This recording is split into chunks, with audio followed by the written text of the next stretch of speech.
Toby is one of the most experienced engines on Sodor in many perspectives, not just of the working variety. He, like many other engines, has had some kind of paranormal experience.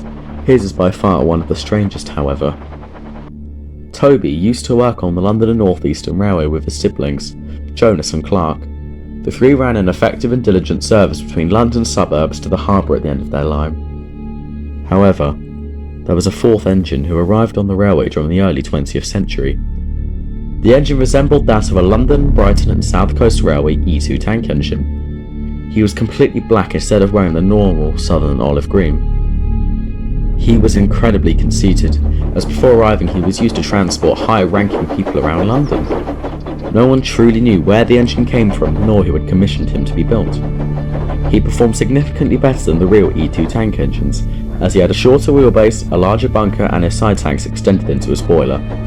His only flaw was his attitude, however. The engine had no self-awareness, and always blamed others for his careless errors and blunders.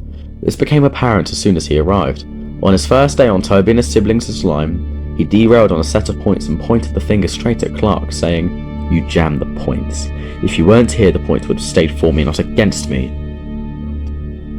Clark, not really in the mood for an argument, rolled his eyes and radioed in the breakdown train via his driver's telephone.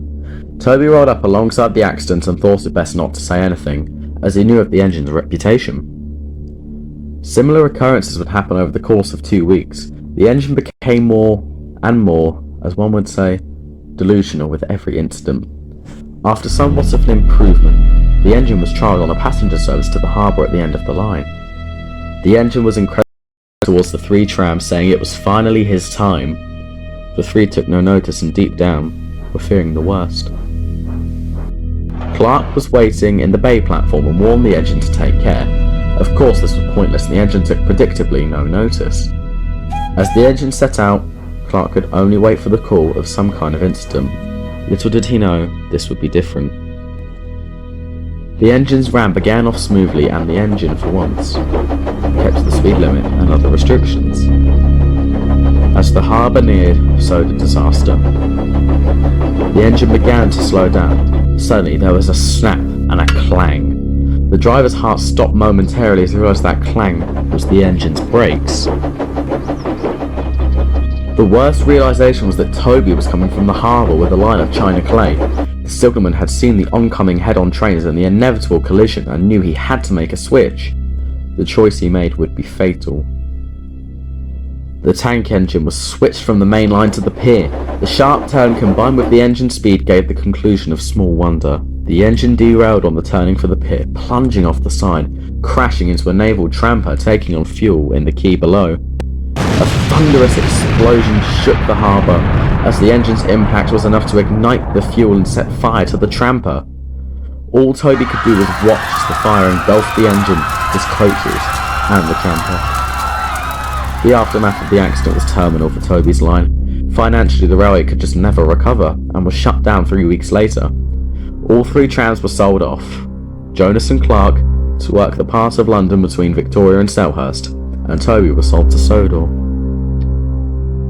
Toby began work on the Arsdale tramway and settled in nicely, making the line his own. That wasn't until around a year after he had arrived. Toby noticed odd occurrences around the line, puffing sounds, clanks, and even one night the sound of a loud splash, followed by a tumultuous explosion.